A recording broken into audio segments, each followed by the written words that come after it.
அதுக்கப்புறம் central government mostly ஐயா சொல்லியிருக்காரு எஸ்சி ஓபிசி மாதிரி சொல்லியிருக்காப்புல. ஆமா, நீங்க என்ன படிச்சீங்க? நாங்க வந்து ஐடி முடிச்சிருக்கோம். ஐடி முடிச்சிருக்கோம். அது வந்து அது நிரந்தரமா இல்லையா? இல்ல ஒரு நிமிஷம். அவரு சொன்னதுக்கு நான் பதில் சொல்ல முடியாது. நான் ஒன்னே ஒன்று கேட்கிறேன். நீங்க 10th முடிச்சு இப்போ கல்யாணம் ஆயிடுச்சா? கல்யாணம் ஆயிட்டு வாழ்ந்துருக்குல்ல.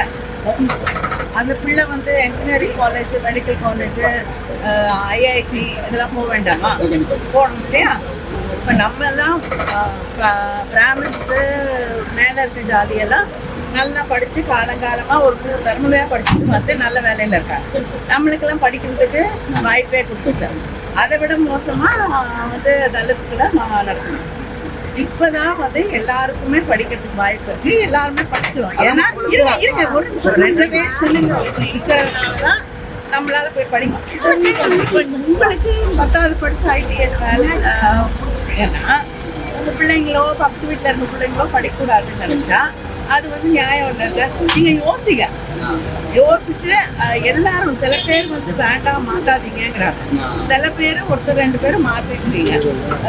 மாற்றி சொல்லி சில தலைவர்களோட அவங்க படிச்சிருக்காங்க, அவங்க பிள்ளைங்க படிச்சிருக்காங்க, நம்ம பிள்ளைங்களும் படிக்கணும். அதனால அதை யோசிச்சு சொல்லுங்க. சரியா?